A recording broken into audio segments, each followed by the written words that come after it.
G'day you beautiful people, welcome back to my channel. Today I want to talk briefly about what you can do as a solo player to strengthen your team's composition, okay? Team composition is an extremely important thing in MOBA.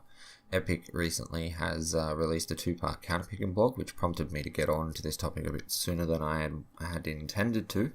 But I want to kind of go along with what they're doing, so I thought I'd bring it forward a little bit. So I want to keep my tips videos as short and concise as possible, but it is a fairly broad topic, so I thought we'd just talk about a few key points and then focus on a couple of those points in future videos and sort of expand on them. Okay, so this is more along the lines of what you can do as a player to ensure that your team has the best composition that you can have. Okay, so when trying to build a better team, the first thing that you can actually do to make an impact is to not be selfish. Alright, now we all have those heroes that we love to play. I have mine, I'm sure you have yours, but sometimes you just need to think about strengthening your team instead of playing that hero, okay? So that might be, you don't have a support, pick a support. That you might not have a carry, pick a carry. You might not have a jungler, pick a jungler.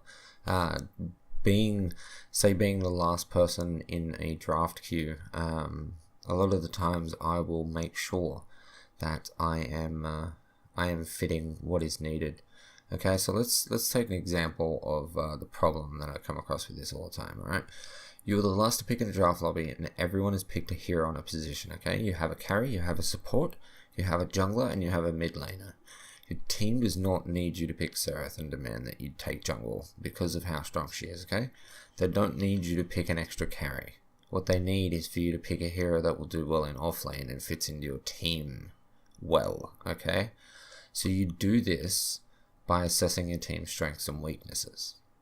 If your team is running Sparrow, Muriel, Kai, and Gadget, for example, you pretty much have no crowd control. I mean, you do have slows from Muriel and from Gadget, and you have Kai's leap, but he's not much of a frontliner if he's up against a CC team, okay? He's shut down pretty easily. So taking Greystone or taking Rampage will be a much better benefit to your team than taking someone like Countess. Sure, Countess has great burst potential against single targets, and you love playing her, but is it really worth playing that hero if your team gets demolished and you end up dying over and over due to having a not so great team composition? Is it really that fun just losing because you wanted to play one hero and one hero only? No, I'm guessing the answer is no. So looking at what you already have picked, because they're all locked in, guys. Like they were there before you. They picked everything. So unfortunately, it is up to you to slot in where you are required to slot in. All right. Now I realize that lots of people either haven't played every hero or aren't good with every hero, and you don't have to be, but you should learn to try and fit any role, okay? Being able to play 2 to 3 heroes in each position will not only benefit your team, but it will help you grow and improve as a player. One issue that lower level accounts will have is that they don't have all the cards or enough deck slots to have a deck for this many heroes, so I strongly recommend that you spend your well-earned rep on deck slots so that you can be able to play more heroes. Okay, this will be expensive, and it is rep that you could have spent on card packs, but you will get plenty as rewards, so don't worry about that. Having the ability to play more heroes will mean that you can fit your team better. Okay, it will also mean that when someone takes your preferred hero or role, you can make do with someone else. Another benefit of having experience with more heroes and roles is that you will better understand which heroes work well together. Which brings me to my next point. Synergy wins a lot of team fights. Having 2 or 3 heroes that synergize well together can make an enormous impact on a match. Take Decker and Howitzer, or Decker and Gadget. These combos can lead to a team wipe just by comboing their ultimates. Now the same can also be said for Gideon and Decker, but if the enemy team is heavily CC based, then Howitzer or Gadget would be a much better option. The only way you can assess that is by looking on the draft lobby and assessing what the other team is using, and assessing what your team is using, okay? So building on that combination, having a jungler like Grox to group up and stun enemies as Decker and how to get ready to pop their ultimates can be a huge benefit. Similarly, Aurora can synergize well with these two. Okay, so I want to make a really big video, or maybe a two-parter on synergy. So I don't want to talk about it too much, okay? I'd rather talk about that in another video, but I just hope you understand what I mean by synergy. Okay, so several heroes can work really, really well together, but then you have kind of more solo heroes, kind of like Countess, which you mentioned. Yeah, she does a lot of burst damage. She kind of has a slow, but she's a much more kind of selfish assassin in a way. So she doesn't really synergize well with anyone. Okay, so as I said, I intend to do another video on synergy. So I'll leave it there for now, as I'm sure you get the point. It's not too hard to understand what I'm talking about there. But another topic I am only going to briefly mention is counter picking, which is obviously what Epic's been talking about lately. I will post a link in the description to Epic's blog posts about counter picking, as I feel they've already said it better than I possibly could, which I will try to do anyway at another point. I will say though that counterpicking can be an amazing benefit to your team, provided you don't sacrifice your team comp while trying to combat theirs, okay? They bring up some very good points in their blog posts, and is a very helpful thing to read. But just remember, one of the most important things is do not sacrifice your team comp just to combat theirs, alright? So nothing super insightful today, but I wanted to get something going along with Epic's theme, and I didn't want to make things too complicated. I pretty much scrapped my initial video because it was way too long, and I find that keeping things short and sweet often makes things easy to grasp. I know that nothing I've said today is going to help you farm, or improve your skills, or instantly make you a top tier player, but the one thing I often hear people complaining about is that they have issues because of poor teammates. Okay, now looking into the issue, I find that more often than not it isn't actually that the teammate is bad. It is more so that they aren't capable of playing every hero or role.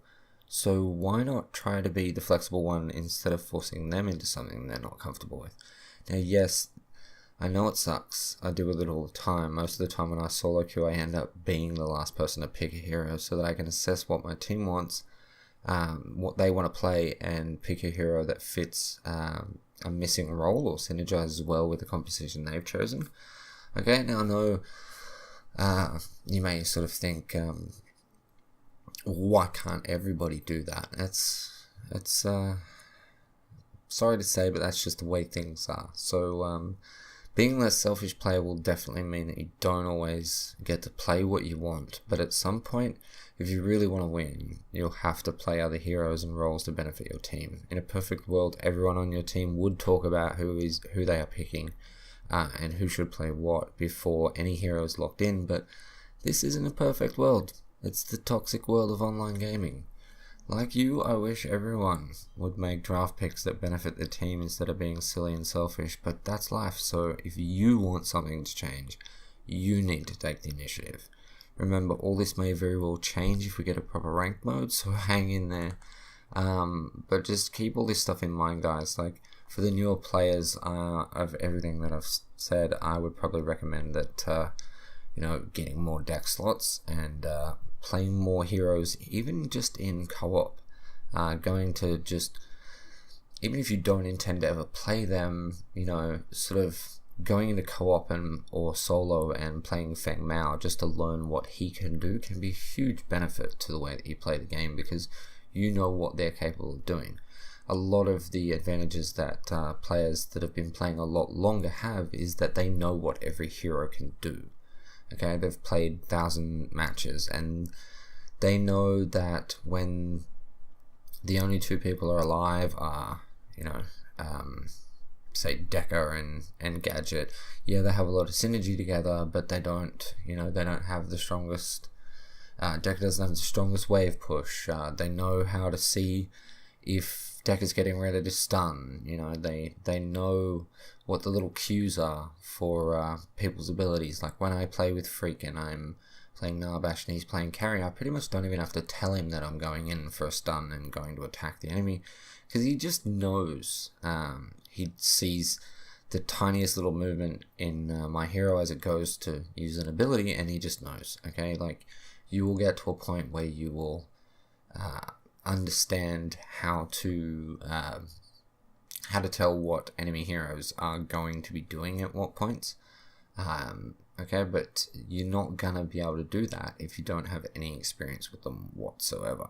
Okay, so for everyone else, try to just focus on the not being a selfish thing. I know it sucks. I know it can kind of be a bit of a hassle. You're maybe 4 or 5 games away from your master, but if you're not winning the matches, you're not getting much XP anyway, so what's the point, really? So guys and gals, I really hope that something I've said today helps you. If it did, please smash that like button, leave me a comment, let me know what your opinions are on the matter, and if you are not already, please subscribe. But with that said, guys, thank you so much for watching. I love your face, and I will catch you in the next one. Peace.